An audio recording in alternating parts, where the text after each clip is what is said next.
ஹாலிடேஸ்னாலே அது நம்ம GT ஹாலிடேஸ் தான். South India's #1 travel brand.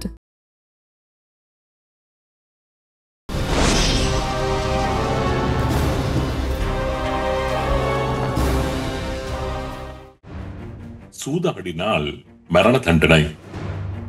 முஸ்லிம்கள் அல்லாத பெண்களை திருமணம் செய்தால் கழுத்தை வெட்டி தண்டனை வழங்குவார்கள். ஒரு பெண் தனது கணவன் இல்லாத வேறொரு ஆணுடன் தொடர்பு வைத்துக் கொண்டால் அது ஒரு சாதாரண உறவாக இருந்தாலும் கூட விபச்சாரம் செய்தார் என்று கூறப்பட்டு திருக்கு உடைக்கின்ற முறையில் கொடூரமாக படுகொலை செய்யப்படுகின்றார்.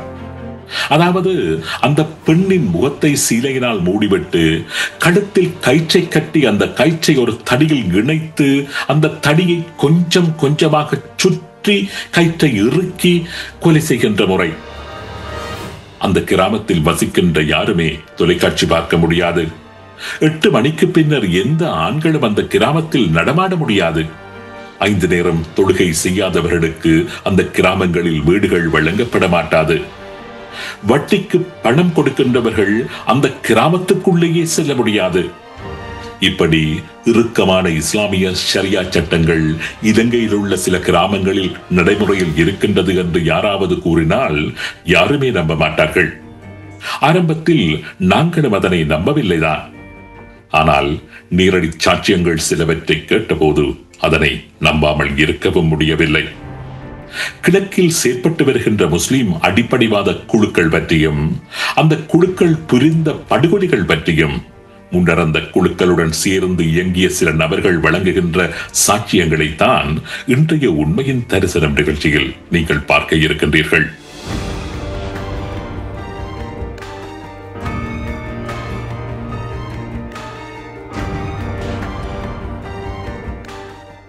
முஸ்லிம் ஆயுத குழு ஒன்றில் முன்னர் அங்கம் வகித்து ஸ்ரீலங்கா ராணுவ புலனாய்வு பிரிவுடன் சேர்ந்து செயற்பட்டு இப்பொழுது அந்த செயற்பாடுகளில் இருந்து முற்றாக வெளியேறி அரச சாட்சியாக மாறியுள்ள ஒரு நபர் எமது செய்தியாளர்களுக்கு வழங்கிய ஒப்புதல் வாக்குமூலத்தை தான் இந்த நிகழ்ச்சியில் உங்களுடன் பகிர்ந்து கொள்ள விரும்புகின்றேன்.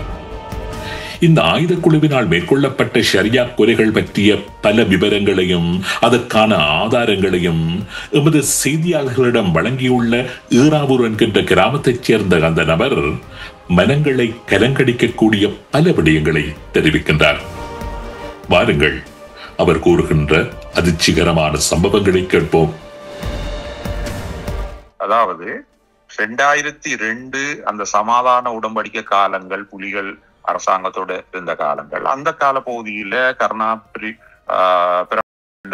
ஒரு பிரிவு ஒன்று ஏற்படுது. அந்த பிரிவுக்கு பிறகு 2004 கால பகுதியில என்ன செய்யறாங்கன்னு சொன்னா, மட்டக்களப்பு மாவட்டத்தை, அதாவது கிழக்கு மாகாணத்தை மையப்படுத்தி முஸ்லிம் ஊர்களை ஒன்றிணைத்து அந்த மட்டக்களப்பு மாவட்டத்தில் உள்ள காத்தாங்குடி, ஏறாவூர், ஓட்டமாவடி, வாழைச்சேனம், முறாவூர்னு சொல்லி இந்த ஊர்களை இலக்கு வச்சு என்ன செய்யறாங்கன்னு சொன்னா, இந்த 3 ஊர்களையும் இருந்து நிறாங்கன்னு சொன்னா 100 பேர் கொண்ட முஸ்லிம் படைப்பிரிவு ஒன்று உருவாக்குறாங்க.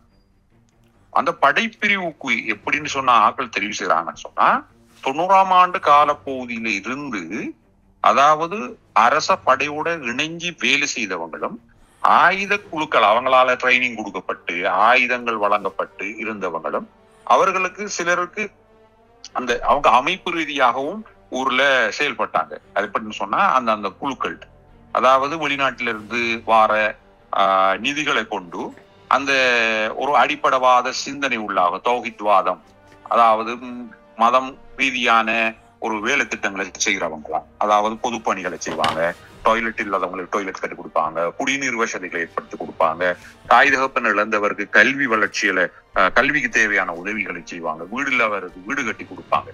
இப்படியான சமூக பணிகளை செய்து கொண்ட அந்த காலத்தில் அதுல என்னங்கிறாங்கன்னு சொன்னா, அவங்களோட கொள்கை அடிப்படைவாதம், இஸ்லாமிய நெறிமுறைகள், சரியா சட்டம் அதை படிப்பிச்சு கொண்டும் இந்த ஆயுத கலாச்சாரத்தையும் ஊட்டி வந்தாங்க அதுல இருந்து இளைஞர்கள் எடுத்து. அப்ப இப்படியான குழுக்கள் எங்க இருக்கு, அதாவது ஏறாவூர்ல இருந்து இஸ்லாமிக் சென்டர்னு சொல்லி ஒரு அமைப்பு, அவங்க கிட்டத்தட்ட ஒரு 500க்கும் மேற்பட்ட இளைஞர்களும் ஒரு மையப்படுத்திய ஒரு இயக்கமா இருந்துச்சு அந்த காலத்துல. அதே போல காத்தாங்குடியில போலீஸ் பாய்ஸ் தலைமையில இருந்துச்சு நல்லாட்சிக்கான மக்கள் இயக்கம். அதே போல ஓட்டமாவடியில இருந்துச்சு கலீல், சிடிபி அமீர்ன்னு சொல்றவங்க தலைமையில இருந்து இஸ்காஃப்ன்ற ஒரு நிறுவனம். இதுகள்ல இருந்த அந்த இளைஞர்களையும் அவங்கள்ட்ட இருந்த ஒரு ஒரு ஒரு ஒரு சொல்லப்போனா அந்த ஒரு ஒரு குரூப்பாக செயல்பட்டவங்களும் அவங்கள்ட்ட எல்லா வளங்களும் இருந்துச்சு.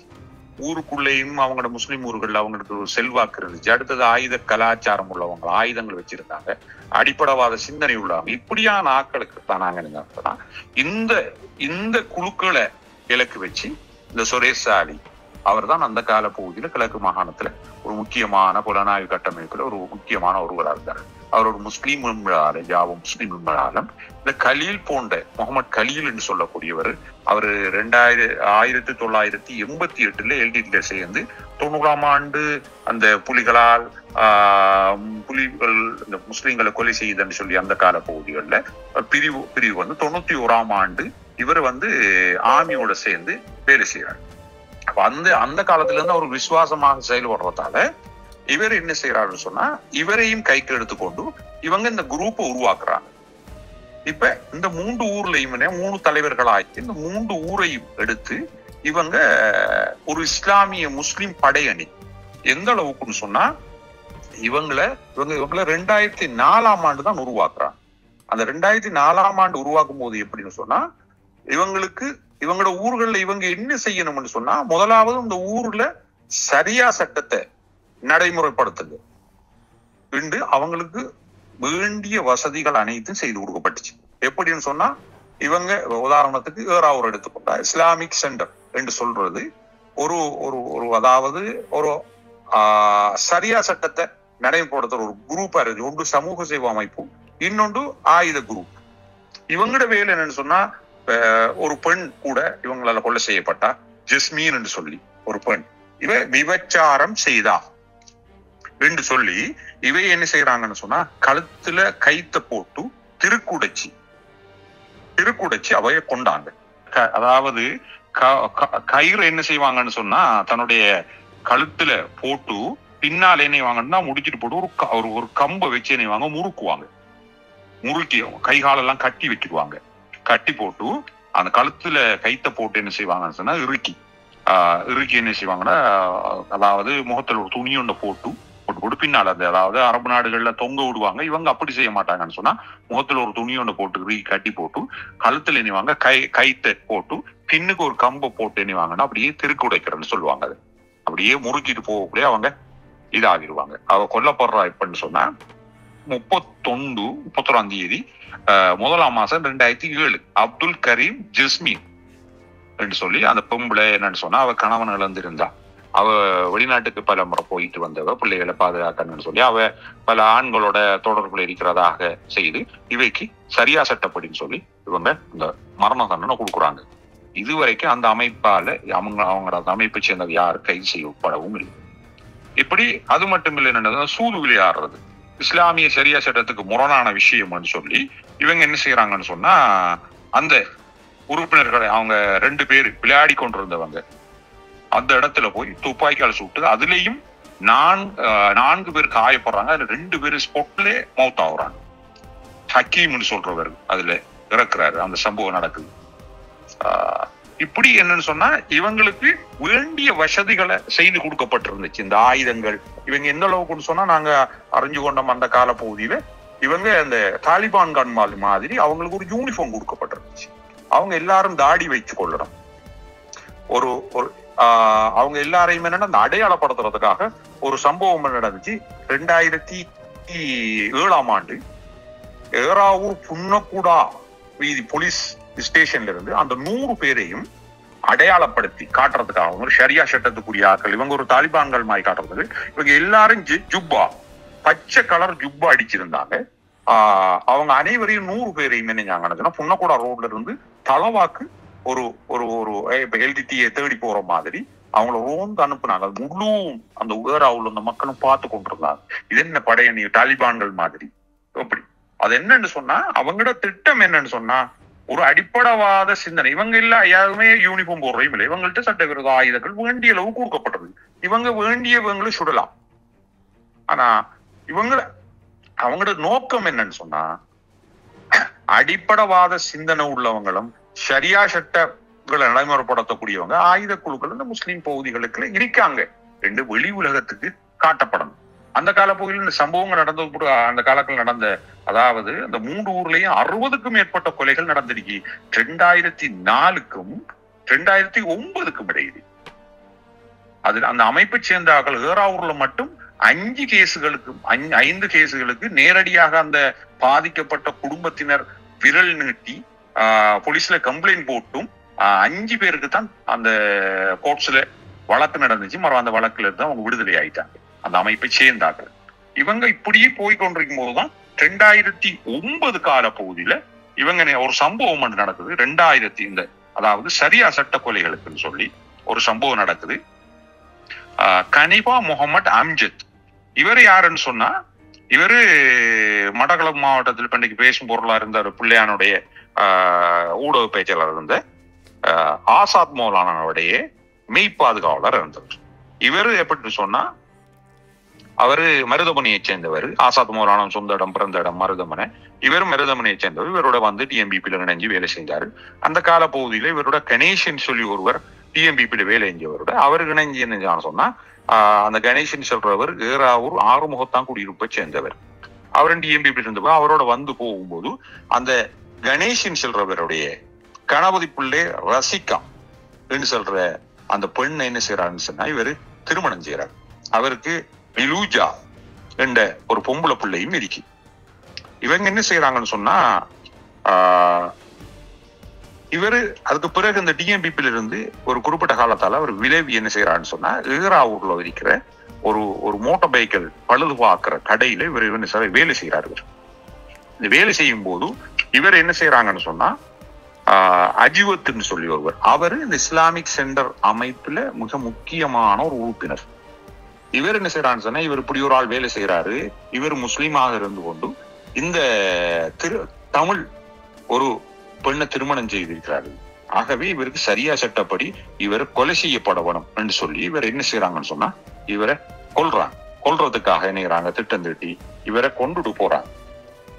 இவருக்கு ஒரு நாள் சாப்பாடு ஒன்று கொடுக்கறதாக சொல்லி இவர் வீட்டை அந்த வர சொல்லி, ரஹ்மான் சொல்லி ஒருவர் வீடு தான் அது. அவரோட இதுல அவர் அரசியல் பிரிவுன்னு சொல்லி பொருளாதார விஷயங்களை செய்து கொடுக்க அந்த பிரிவுல வேலை செய்யும் ரஹ்மான் சொல்லி அவரோட வீட்டை வச்சு அவருக்கு சாப்பாடு கூட்டிட்டு போய் போட்டு அவருடைய கழுத்தை அறுத்து அதுல அவரை கொலை செய்யறாங்க. கொலை செய்துட்டு என்ன இருக்கிறாங்கன்னா, ஏறாவூர் உள்ள சதாம் ஹுசைன் கிராமத்துல என்னறாங்க, அவர் தலையை என்ன செய்யறாங்க ஒரு இடத்தை கொண்டு புதைக்கிறாங்க. மத்த உடல் என்ன செய்யறாங்கன்னு சொன்னா மீராகானி, அதாவது சவுக்கடி ரோட்ல ஒரு இடத்தை கொண்டு புதைக்கிறாங்க. இது ஒரு 3 நாளைக்கு பிறகுதான் என்ன நாய் தோண்டினதுக்கு பிறகு அங்க மண்ணேத்த போன ஒருவர் என்ன செய்யறாங்கன்னு சொன்னா, இதை கண்டு வந்து போலீஸ்ல சொல்லி அந்த பொடியை எடுக்கிறாங்க. இத அந்த கணேசன் சொல்றக்கூடிய இவர் என்ன செய்யறாருன்னு சொன்னா, தண்டை மச்சான் போனவரை காணல என்று சொல்லி இவர் தேடி போறாரு. டிஎம்பிபி போனவரை கூட என்ன செய்யறாங்கன்னு சொன்னா, இவர் தேடி போய் அந்த மெக்கானிக் அவரை வீட்டை வரி தேடி இப்ப இவர்கிட்ட உங்களோட வந்த வாங்கன்னு சொன்னதுக்கு அவரையும் என்ன செய்யறாங்க குடிச்சு அடிச்சு கொலை செய்துட்டு அவரையும் புதைச்சிடுறாங்க. அந்த கொலையில அதாவது அம்ஜத்ன்னு சொல்றவர், அது மருதமனையை சேர்ந்தவரை கொலை செய்யறதுக்கு சம்பந்தப்பட்டார்கள் தான் இஸ்மாயில். அவர் கிராமக்கோட்டு வீதி ஏறாவூர் 6 வசிக்கிறவர். அவர் தான் இஸ்லாமிக் சென்டருடைய தற்போதைய தலைவர். 2வது முகமது, அது கிராமக்கோட்டு வீதி ஏறாவூர் 6 அவர் அட்ரஸ். அடுத்தது ஜமால், அது சதாம் ஹுசைன் கிராம மீராஹானி ஏறாவூர் சேர்ந்தவர். அடுத்தது ரஹமத்துல்லா, பாடசாலை வீதி மிச்சினர் ஏறாவூர் 6 ஏறாவூர். இந்த முகவரியில தான் அங்க உள்ள வீட்டுல வச்சுதான் இந்த கொலை நடந்துருச்சு. அடுத்தது ரஹீம் என்று சொல்றவர், அது சதாம் ஹுசைன் ரோட் மீராஹானின்னு சொல்லி அதை சேர்ந்தவர். அடுத்தது ஜலீல் சொல்லி இவரும் அந்த இதுல செய்யாரு. அடுத்தது அவரு பழைய ஹாபர்ல வேலை செய்தவர், இந்த இஸ்மாயில் இசா கூடிய சொந்த மாமினமானவர். இவங்க இவ்வளவு பேரும் சேர்ந்துதான் இந்த கொலையை அவங்களோட வீட்டை வச்சு அவரை கை காலெல்லாம் கட்டப்பட்டிய நிலையில வீட்டுக்கு வச்சு இவர் கழுத்தை அறுத்து துண்டாக்கி கொண்டுதான் இந்த கொலையை செய்திருக்காங்க. இப்படி அப்படியான தொடரான கொலைகளை இவங்க செய்தாங்க அந்த சரியா சட்ட கொலைகள். இது சம்பந்தமாக அது மட்டுமில்ல, அந்த அமைப்புடைய தலைவராக அந்த கால பகுதியில் சாவுல் ஹமீத் அப்துல் சமட் இருந்தார். அவர தம்பி கால்தீன் சொல்றவர், ஷாவுல் ஹமீத் கால்தீன் சொல்றவர், இன்றைக்கு அந்த அம்ஜத்ன்னு சொல்றவர் ஓடி போன மோட்டார் பைக்கில பெயிண்ட மாத்தி அடிச்சு இன்றைக்கு வச்சு கொண்டிருக்கிறார். இதுக்கு பிறகு என்ன செய்யறாங்கன்னு சொன்னா, இவங்ககிட்ட வச்சிருந்ததுல 2009 சமாதான கால பகுதி வருது. அந்த கால பகுதி வந்ததுக்கு பிறகு இவங்க எல்லாருக்குமே மாவட்டத்தில் சொல்றாங்கன்னு சொன்னா, இந்த ஆயுத குழுக்கள் அனைத்துகளும் ஆயுதங்களை ஒப்படைக்கணும்னு சொல்லி.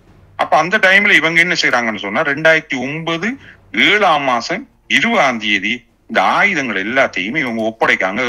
அதுக்குரிய வீடியோஸ் எல்லாம் இருக்கு. குறிப்பிட்ட ஆயுதங்கள் கொடுத்துட்டு இவங்க என்ன செய்யறாங்கன்னா, ஒரு பத்திச்சீட்டையும் வாங்கி கொள்றாங்க அந்த ஆயுதத்துக்கு. இவங்க இத்தனை பேர் கொடுக்குறாங்க. அந்த ஆயுதங்களை ஒப்படைச்சு சரியா 24 நாட்களால இந்த சாவுல் ஹமீத் அப்துல் சமட்ன்னு சொல்றத அரச படையினரால் சுட்டுக் கொல்லப்படுறது. சரியா 2009 8ஆம் மாசம் 14ஆம் தேதி அண்டு தீயதி அண்டு அவரை வீட்டை வச்சு அவரை சுட்டுக் கொள்றாங்க. இதுக்கு பிறகு என்ன சொன்னா, இது உண்மையாகவே இதுல நோக்கங்கள் என்னன்னு சொன்னா, இப்ப இவர் 20க்கும் மேற்பட்ட கொலைகளுக்கு இவர் தான் தலைமை தாங்கினவர். இவர் இப்படிப்பட்ட ஆக்கள் என்னன்னா, இவங்களுக்கு பின்னால யார் வழி நடத்தின வாங்கினு சொல்ற அந்த சாட்சிகள் அழிக்கிற விஷயங்கள் இருக்கு அவங்கள்ட்ட, அதுகள் அழிச்சு. அதுக்கு பிறகு சாவுல் ஹமீத் அவரு இறந்ததுக்கு பிறகு என்ன சொன்னா, இஸ்மாயில் இஷாக்குன்னு சொல்றவர் அவரு அந்த பதவியை எடுத்து என்ன செய்யறாங்கன்னு சொன்னா, அந்த அமைப்பை பாரம் எடுத்து செய்யறாரு. செஞ்சிருக்கும் போதுதான் 2009 இந்த ஏப்ரல் குண்டுவெடிப்புல கூட இவங்க என்ன செய்யறாங்கன்னு சொன்னா, இவர அந்த இதுக்கு செயலாளராக இருந்த ரசாக்குன்னு சொல்றது, அவரை நேரம் காத்தாங்குடியெல்லாம் திருமணம் செய்திருந்தாரு. அவர் ஒரு மெக்கானிக். அவர் என்ன செய்யறாருன்னு சொன்னா, ஜஹரானுடைய இணைஞ்சி வேலை செய்து அங்கிருந்த நிறைய பேரை கொண்டு ட்ரைனிங் எல்லாம் கொடுத்திருந்தாரு.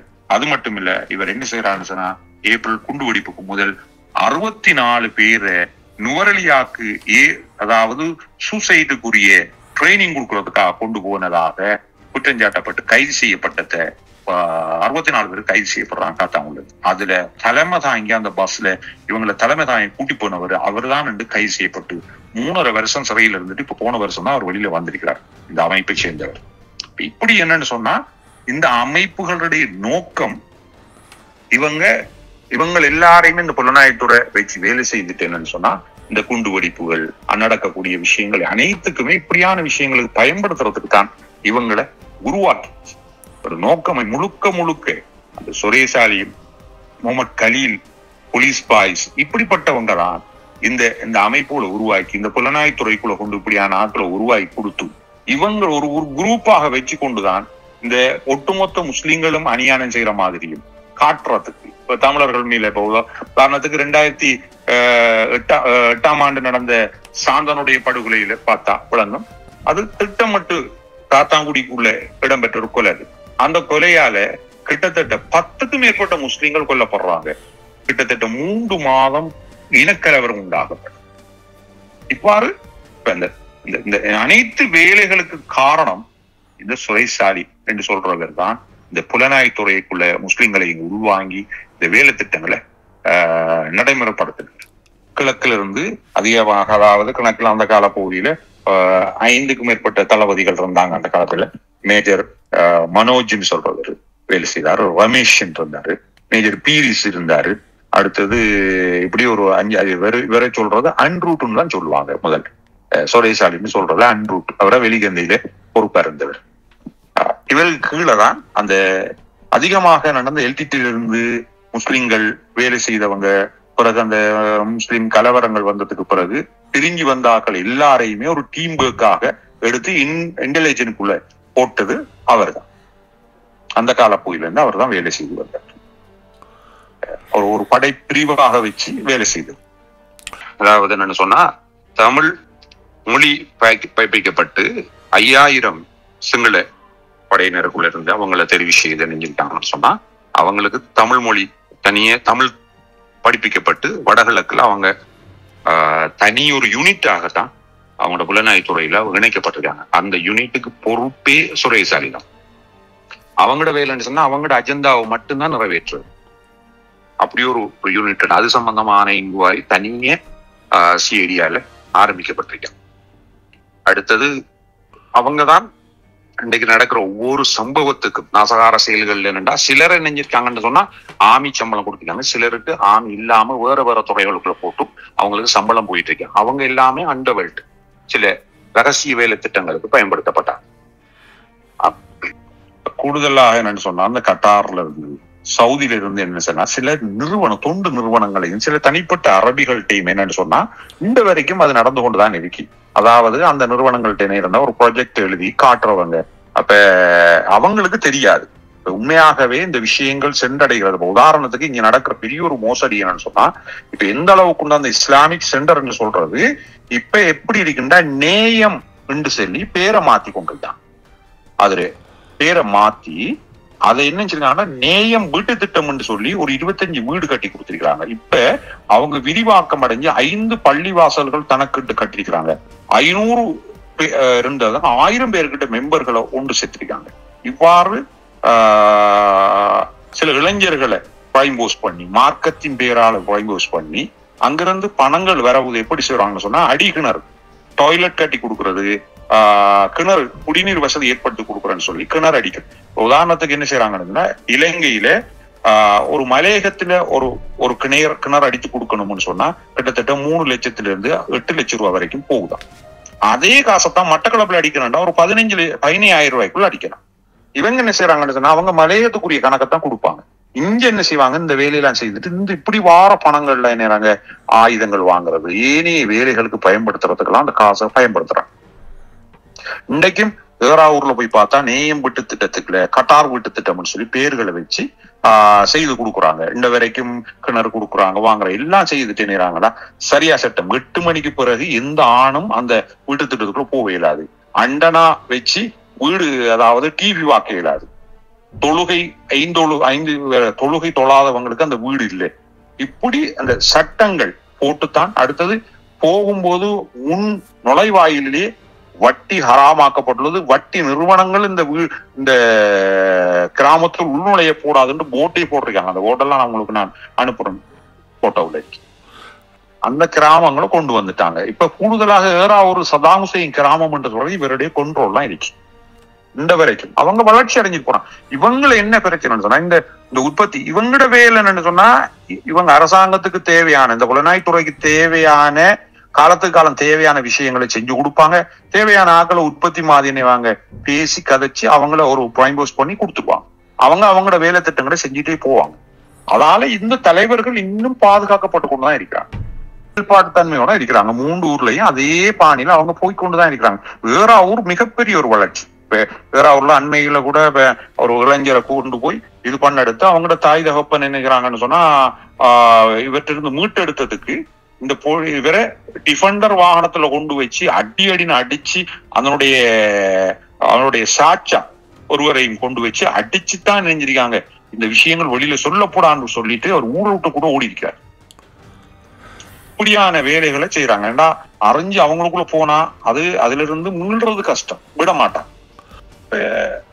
பொதுவா என்னன்னு சொன்னா இப்படியான விஷயங்கள் நடக்குதுன்னு சொல்லி ஏறாவூரை பொறுத்தளவுல ஒரு கிலோமீட்டர் சுற்றளவுக்குள்ள உள்ள ஊர் தான் ஏறாவூர். இந்த ஊர்ல கிட்டத்தட்ட 40,000 பேர் மட்டும் வாழ்றாங்க. இந்த ஊர்ல இப்படிப்பட்ட ஒரு அடிப்படைவாத சிந்தனம் உள்ளாக்கள் இருக்கிறாங்கன்னு தெரியும்.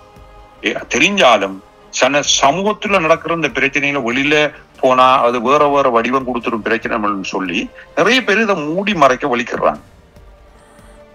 20 கொலைகள் நடந்துச்சான்னு சொன்னா யாரு இவங்க சுட்டது யாருன்னு எல்லாருக்கும் தெரியும். சுடப்பட்ட குடும்பத்துக்கும் தெரியும் என்னத்துக்கு சொன்னேன். ஆனா வெளியில சொல்ல மாட்டாங்க. காரணம் என்னன்னா ஒன்று இவங்க எல்லாரும் பாதுகாப்பு தரப்பினருடைய பாதுகாப்புல இருக்கிறாங்கன்ற விஷயமும் இந்த ஊர்ல உள்ள எல்லாருக்கும் தெரியும். 2 வரைக்கும் அவங்களோட வளர்ச்சி அவங்களோட போக்கு எல்லாமே உதாரணத்துக்கு ஏறாவூர்ல உள்ள அரசியல்வாதிகளுக்கும் தெரியும். படிச்ச புத்திஜீவிகள் ஊர்ல உள்ள பெரிய பெரிய மட்டங்கள் எல்லாருக்கும் தெரியும். ஆனா அரசாங்கத்துக்கே தெரியும். ஆனா இவங்கள இதுவரைக்கும் கை வைக்கப்படுறாங்கல்ல. ஏன்னா அவங்களோட தேவை வேற. ஒவ்வொரு தேவை வரும்போது இவங்களுக்கு காலத்துக்கு காலம் தேவையான விஷயங்களை அவங்க செஞ்சுட்டு போறதுக்காக வச்சுக்கொள்றது.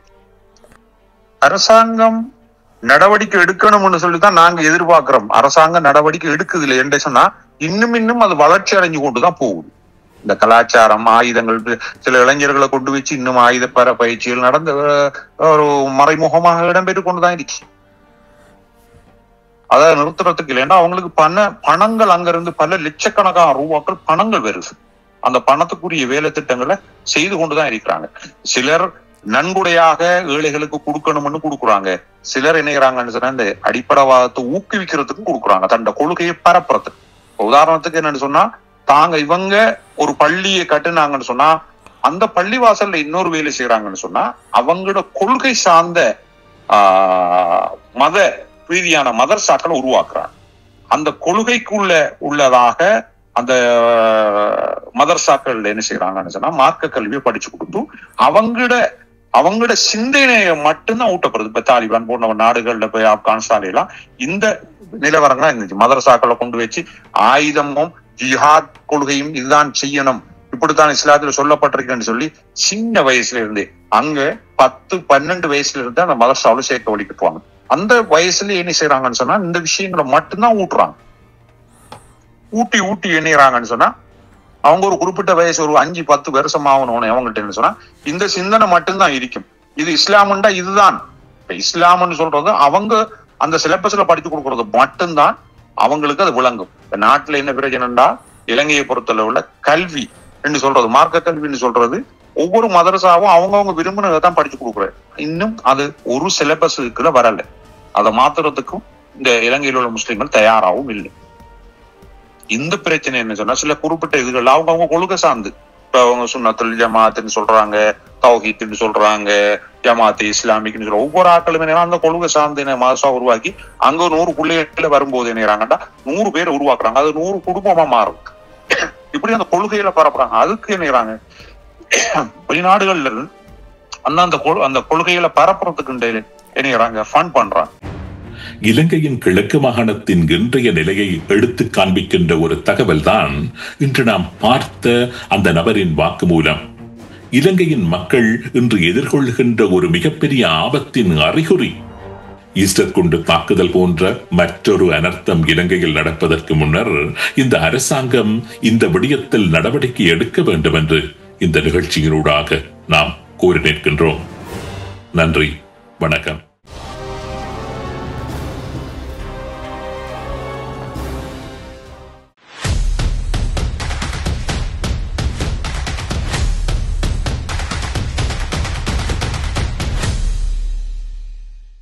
Holidays nale adu namma GT Holidays da, South India's #1 travel brand.